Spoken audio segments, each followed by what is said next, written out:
and commit more slander, hence the fear. Perhaps you could read it small, Paul. I literally had my head split into 7 pieces by a car crash, former slander. How does one overcome the fear of past slanders? Although I must have shifted a lot of karma with that accident, I have a tendency to backslide and commit more slander. Hence my fear. Seriously. It's a really good question, isn't it? And I think the first point to be clear about is that through this practice, you turn heavy karma into light karma. The effect of every cause that one has made in one's eternal lifetime, Buddhism teaches, has to occur. There will always be an effect, but the effect can be incredibly light. So, to give you an example of that, when I first started to practice, which was in Japan, my leader was a young American that was in the international group in Tokyo, which was very, very small at that time. It had only just been founded. And this young American, who was 23 years old, young to me, of course, I was 50, and he taught me everything about practice at the beginning. And he was a great chap. Anyway, one day he was doing gongyo and chanting daimoku in front of his gonzen at home in Tokyo, in his room. And when he got up, his legs, as our legs often are, were totally numb. And he broke his ankle because he couldn't feel his legs, you understand, when he got up. I'm sure some of you, when you've been kneeling, practicing, if you do kneel, have often wondered whether you might break something because your legs and ankles and feet get so terribly numb. Anyway, he did. He bust his ankle and he walked around in plaster in Paris for a bit thereafter. But anyway, he wrote back to America, to his chapter chief in America, and laughingly told him what happened, you see. And this chapter chief wrote back to him and said, do you realize what day it was that you had this accident? And he hadn't thought about this at all, but the day he broke his ankle in front of his gonzen was the day in which he'd had a very, very bad car crash the previous year, same day, 1 year previously.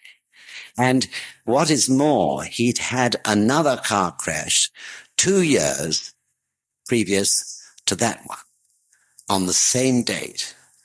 So this was such an obvious case of changing heavy karma into light karma. Gicho, Dr. Yamazaki, who, as you know, is chairman of Europe, he also has an amazing tale to tell about accidents, because he and his wife both had a really terrible accident many years ago now, 20 years ago at least. But it was a terrible accident, and they were very lucky to be alive. They were both badly damaged, and Dr. Yamazaki was in hospital for 18 months, and Mrs. Yamazaki was in hospital for longer than that. But anyway, they both completely recovered, thanks to, I'm sure, the prayers of all the members and also their own practice. And he really felt that that was it. But strangely enough, this accident took place in April. And strangely enough, April 2 or 3 years later, he was going on another trip by car. And one of the members in Paris said to him, are you sure you're right to go on this trip? Because it was in April 3 years ago that you had this awful accident. Maybe it's a bad month for you. And I can't remember now what it was. Anyway, he decided not to go. He stayed and did his trip, wherever it was, to the next month. But during that month, he very narrowly avoided, again, a bad accident, someone else driving the car. but it narrowly avoided it. So both these examples to me are incredible, very positive evidence of the strictness of the law of cause and effect, but on the other hand, our ability to turn heavy karma into light. So you have no need to doubt that whatsoever. And there are many, many cases. In Japanese it's called tenju kyoju, turning heavy karma into light. This is a principle of Buddhism. It's a principle of life, therefore. In the most natural way, through this practice, you make great causes which change the pattern of your karma, turning heavy karma into light karma. So, of course, there's some karma we don't even notice. We've changed it. It happens almost without noticing it. The effect, whatever it may be, is so slight. But there is other karma that is heavy. But definitely you can change it. This is the point. And there are, I don't know how many tens of thousands of cases of people who've proved that that's what they've done. But it seems the worry of the questioner here is that although he says, I must have shifted a lot of karma with that accident, I have a tendency to backslide and commit more slander, hence the fear. Well, what can I say in answer to that? You have had experience of what it is to have heavy karma. So this should be a great driving force to that person who asked the question, to really practice no matter what every day, because that is how you make the causes to change heavy karma into light karma. None of us know what karma we may have. Just as well we didn't. Otherwise we'd be consumed with nervous anxiety continually. But in the nature of life, we don't know, and that's just as well. But of course, we may all have karma of one sort or another that has to be changed. So please, whoever it is asks the question, please bear this in mind. The only known way to change heavy karma into light, and since we've practiced eternally, since we've lived eternally, we're all of us bound to have heavy karma of one sort or another. There isn't one of us who hasn't slandered in the past.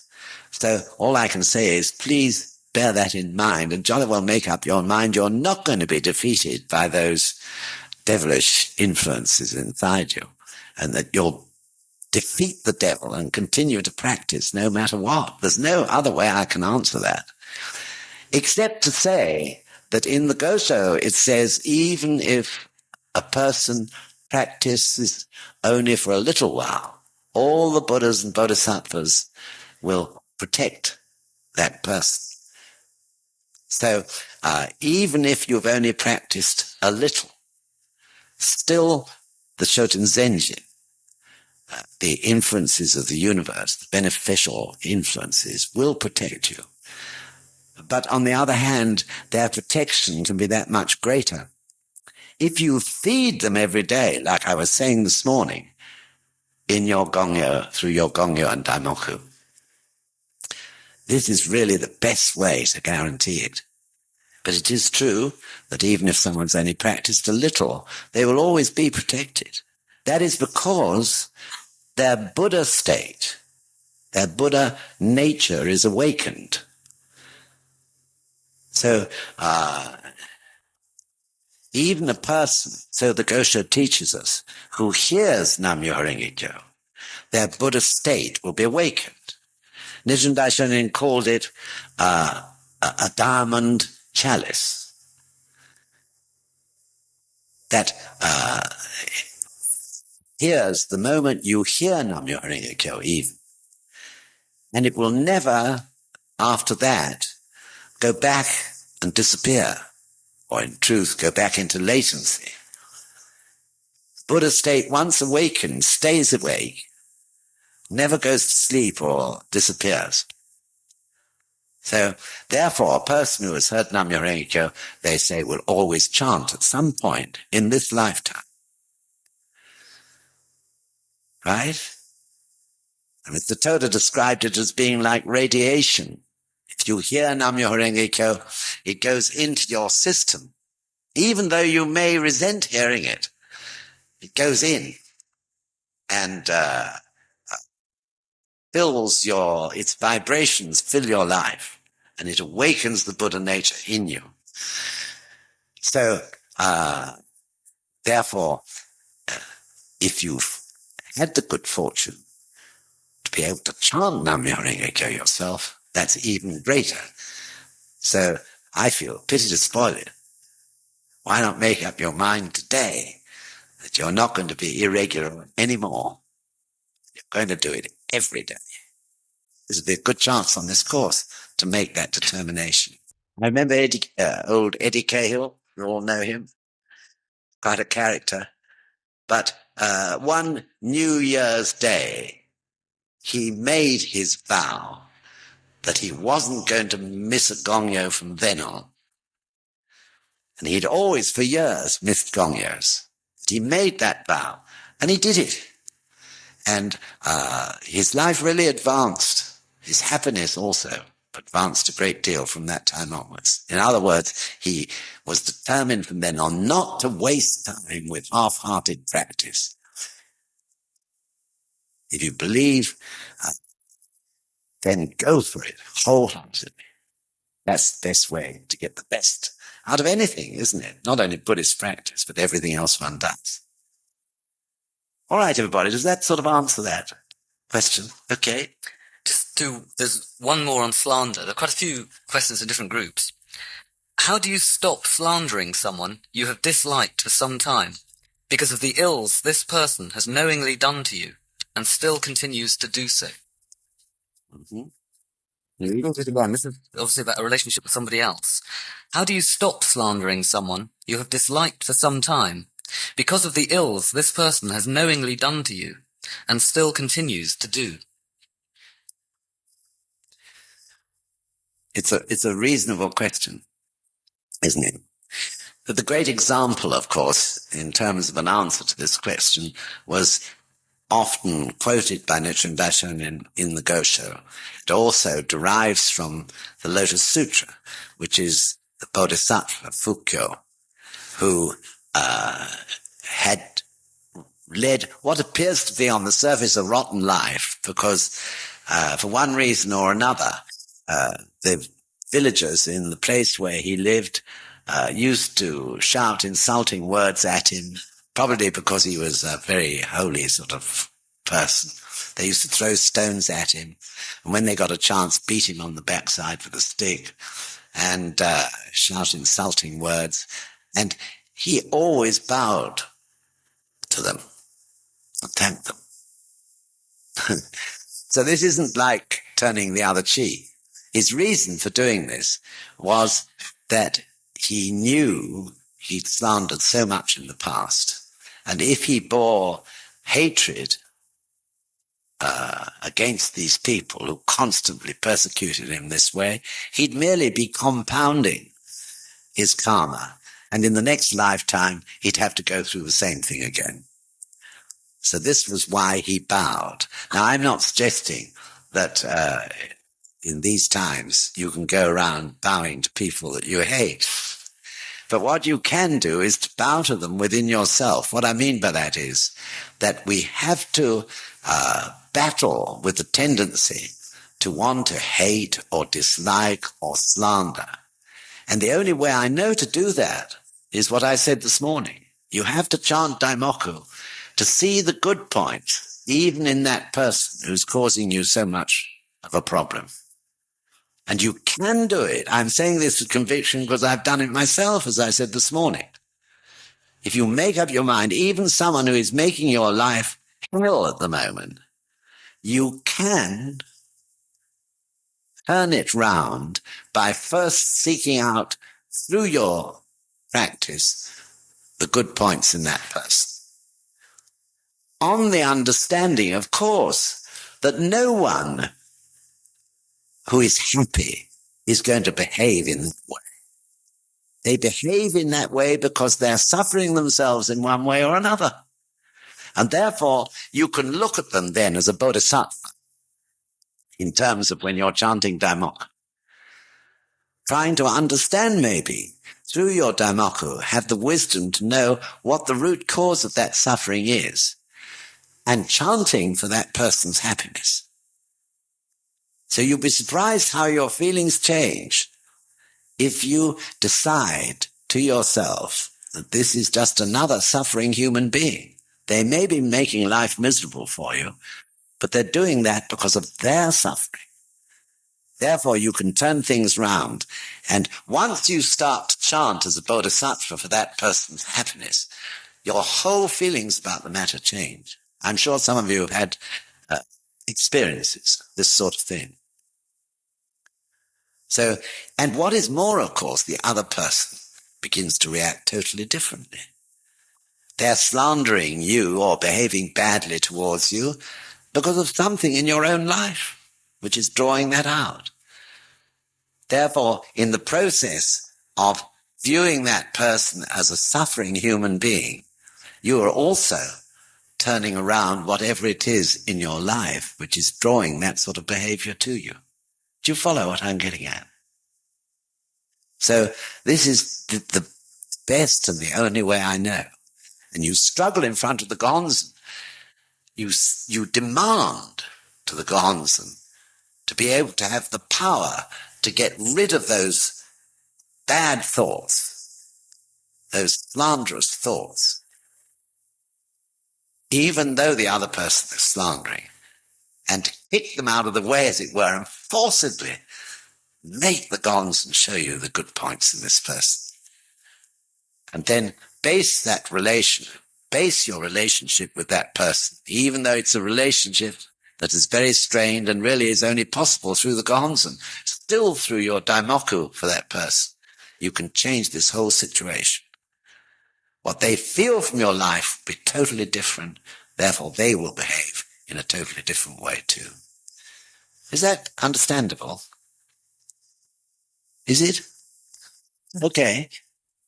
Right. Right. There are a number of questions about evangelical Christianity, but I'm going to pick one that says... Number 6. Front page. Nikko Shonin said, believers shall not visit heretical shrines.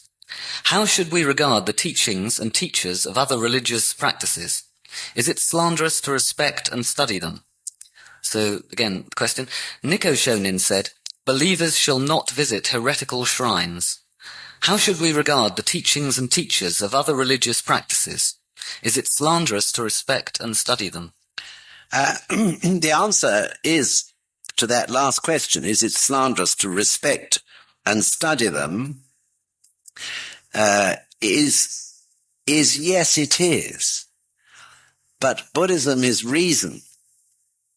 And in fact, Nikko Shonin said was that before studying any other teachings or philosophies, first you should master the Lotus Sutra. In other words, first you should establish deep and strong faith. Then you can have a look, and he was specifically talking about the provisional teachings, the pre-Lotus Sutra teachings. But you must master the Lotus Sutra. That is to say, you must master the teachings of the Gonzen and the invocation of Nam-myoho Renge Kyo first, and establish that faith deep in your life. So, when it says here, believers shall not visit heretical shrines, this is in terms of Buddhism. They're talking about Buddhism. Japan was a Buddhist country, basically. And they're talking about shrines of heretical shrines, meaning heretical in terms of Buddhism. That is to say, Buddhist sects who were not following the teaching which Shakyamuni Buddha himself said was the right teaching for this age of the latter day of the law. That is to say, the Lotus Sutra. And instead were following teachings pre-Lotus Sutra, or even teachings which involved a distortion of pre-Lotus Sutra teachings. So, this is different in a Buddhist land to what we encounter here in this country. So here, you can go into a church, but at the same time, you don't join into the service.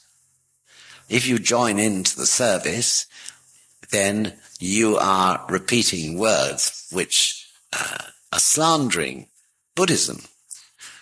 But what you do is you go into the church, you chant Nam-myo Renge Kyo when all the time you're there, basically. So all of us have relatives who may be Christian or practice Judaism or one or other religion.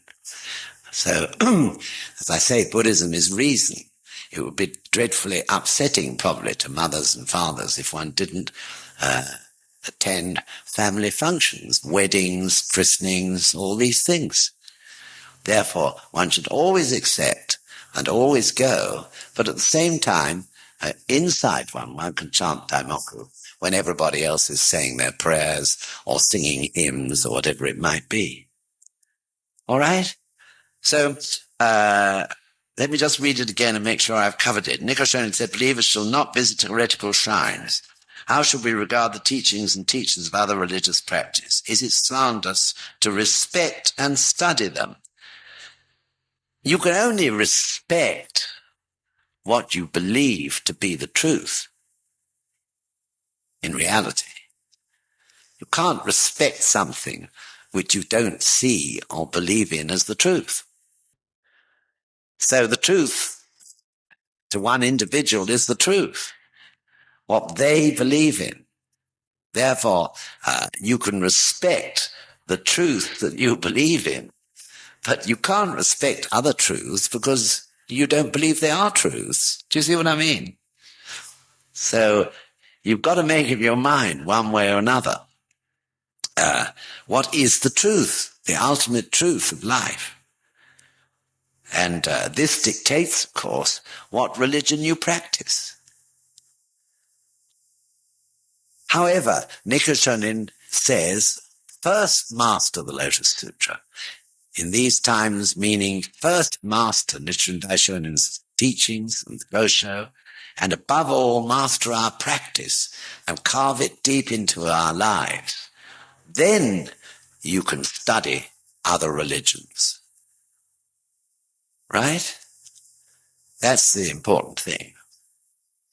But so far as our country is concerned, the way we behave, we can, of course, go to Christian churches, but we don't believe in it.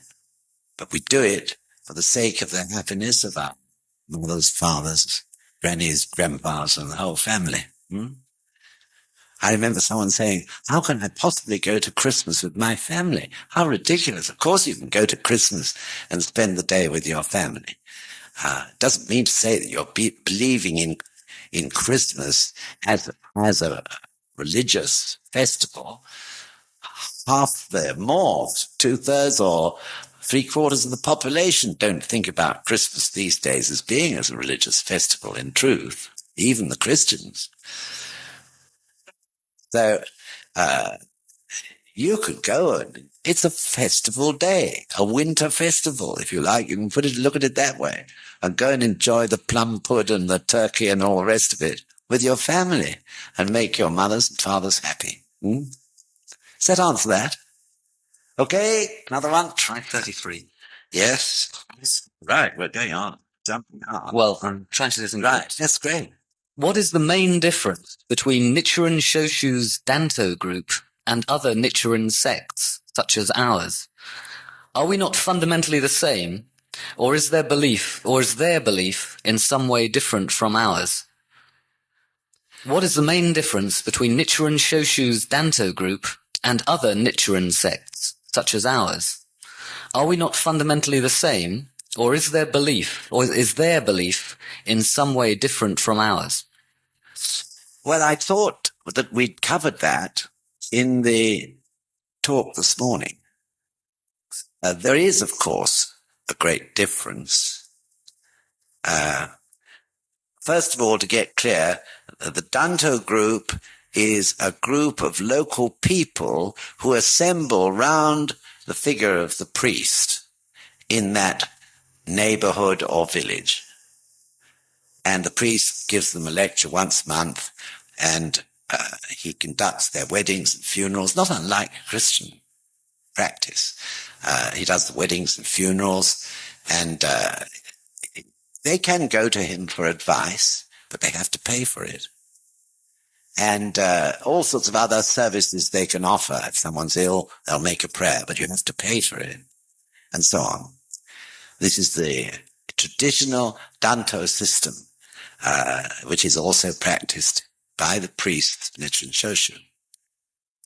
Other Nichiren sects, well, in terms of, I think, this question, the only other sect that we're concerned with is Soka Gakkai.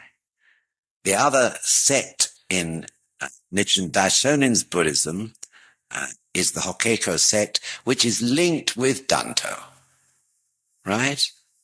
But of course, to make it more complicated, beyond that, there are other Nichiren sects, apart from Nichiren Shoshu. Shoshu means orthodox sect of Nichiren Buddhism. But there are other sects which are viewed by Nichiren Shoshu as heretical.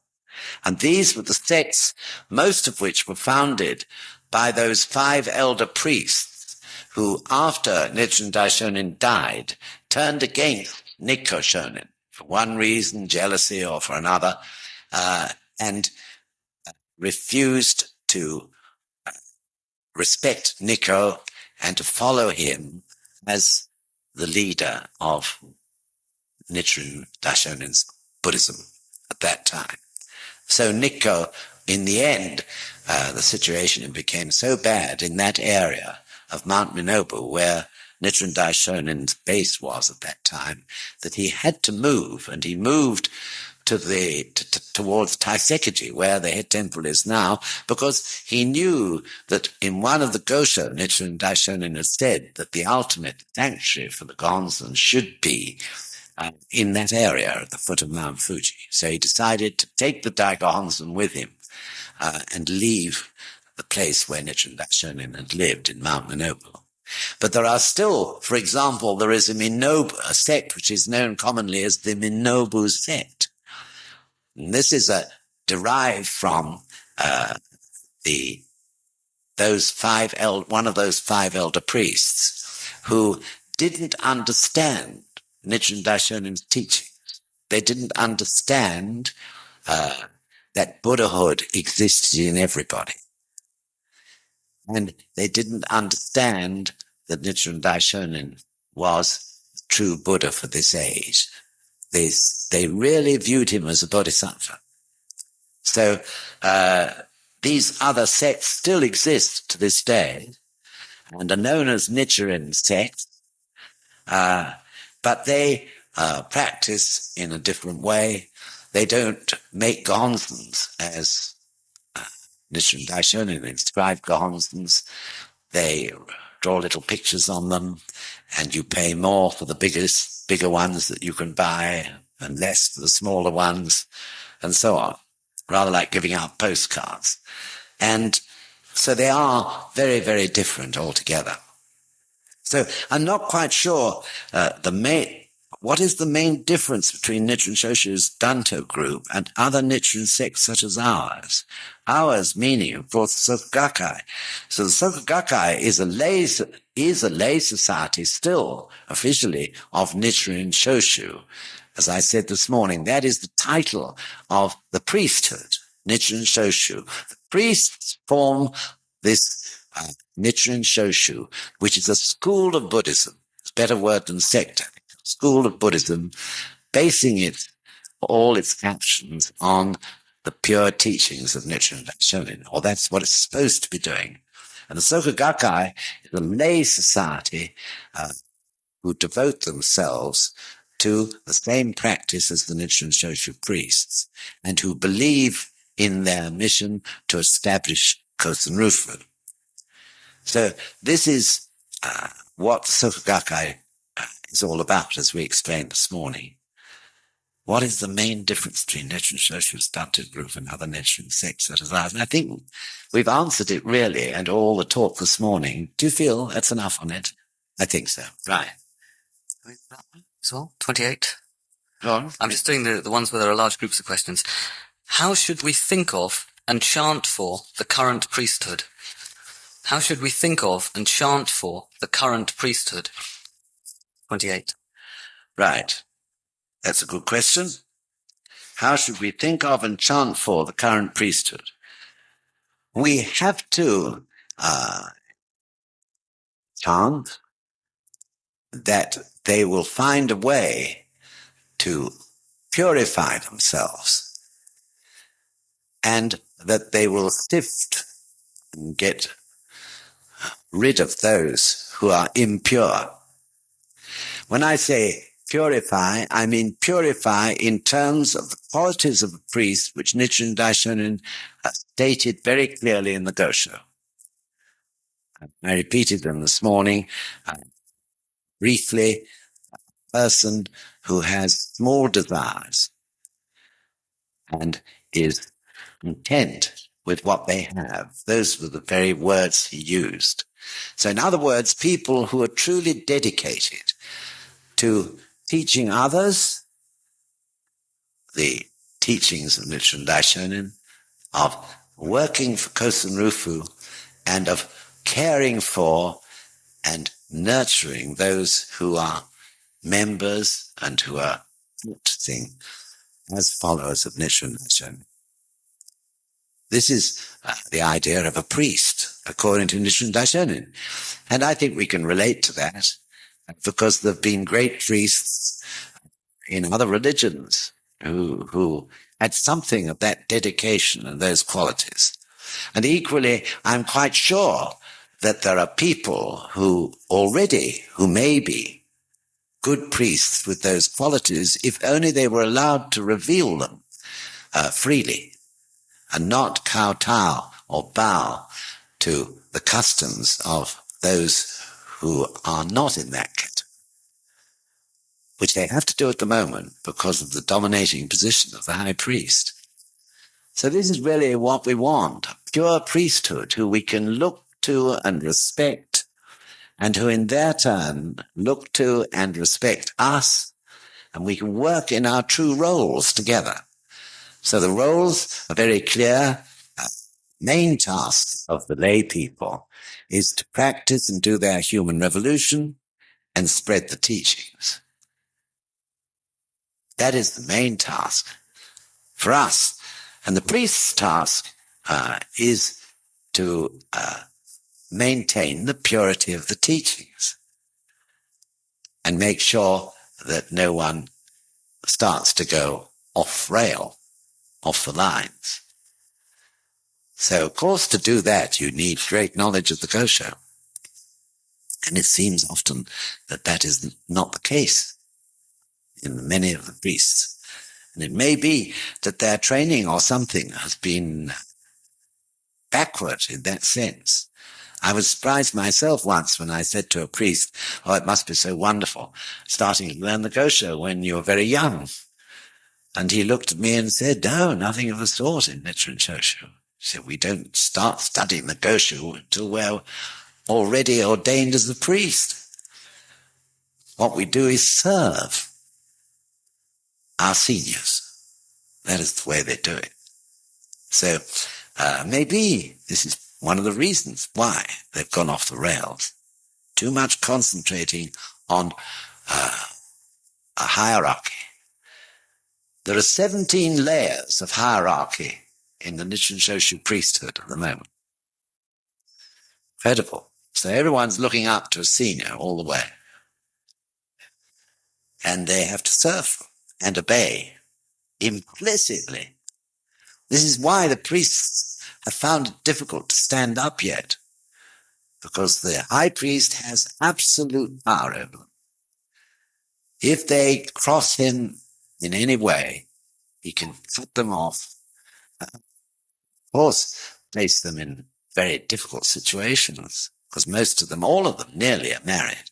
They have children and so on. So they're scared. I don't think that will go on. One day someone will stand up, and this is what we need to chant for. Some great priest will stand up and lead them out of this horrible, poisonous swamp that they seem to have got caught up in. And we want it fast, don't we? We don't want this thing to drag on and on and on. We want it as soon as possible. I'm sure it'll happen, because I'm sure this has all happened for a purpose, so that we can really have a fantastic movement moving into the new century that starts so very soon.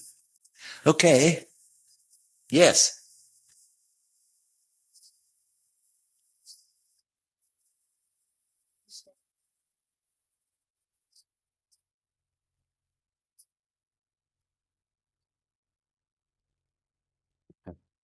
Well, it may seem so to you, and I think it would seem so to me, because I don't look upon myself as a particularly priestly character.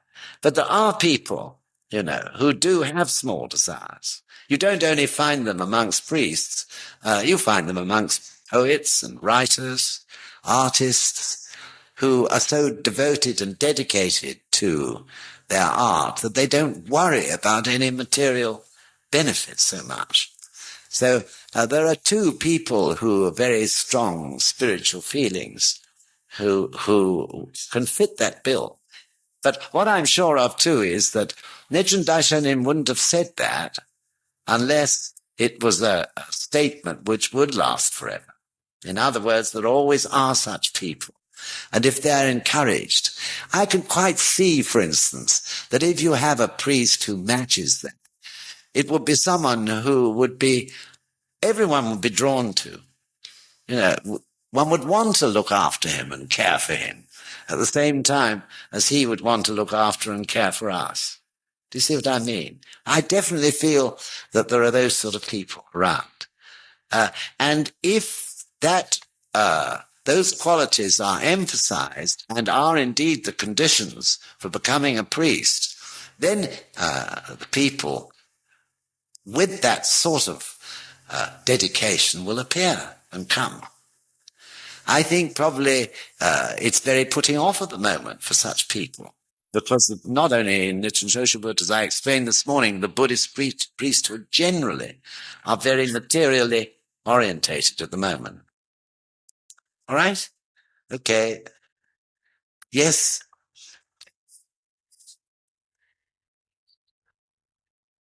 Absolutely. Absolutely. They should. And this is a very good point, Are they? Have they? Those who are behaving. But I must make it clear that this is a faction in the head temple. There is a faction in the head temple. It's not every priest, but there is a very powerful faction who are holding all the positions of power in the head temple. Actually, at the root of it, probably not more than 4 or 5 priests who are, of course, many others are bowing to them, but there are 4 or 5 priests in the most powerful positions. And so it's those people who are the problem. So at some point, you see, materialism is very corrupting. If you have a wife and children, for instance, it immediately places a great temptation. The wife is always wanting to sort of live up to the neighbors next door, if she's that sort of wife. Of course, he may have a wife who's as devoted and dedicated as he is.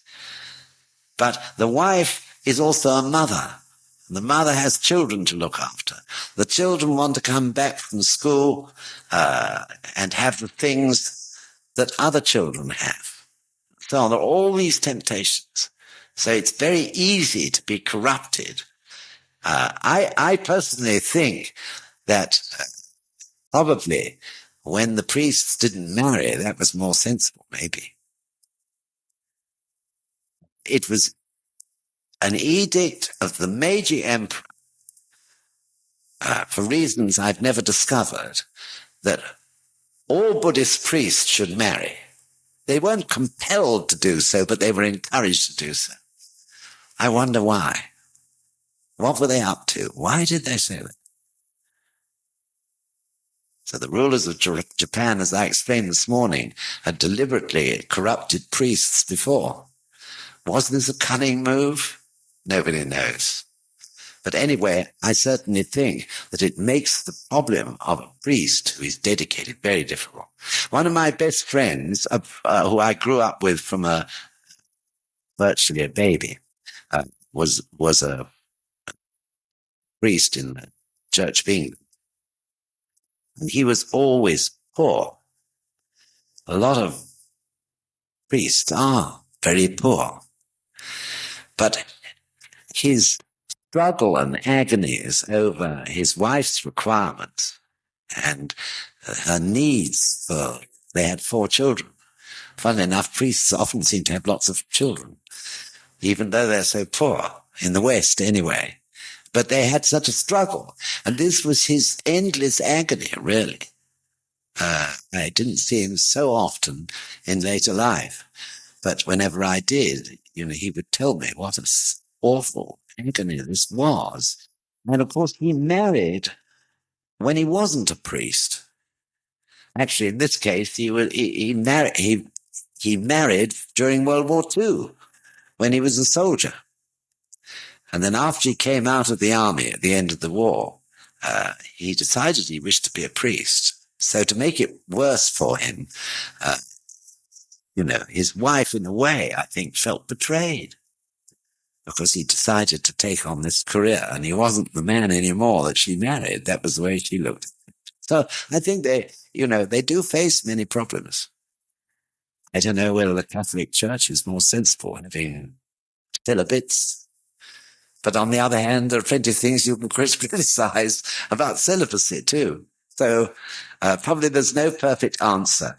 But what is needed is, I guess, the right person who's really devoted. And they have been, of course, in a lot of religions, great priests. They've been in the minority, but definitely they've been there. But I think my belief is, if that's what Nichiren Daishonin said, the people are there, and if the intention is right, the causes are right, they'll appear.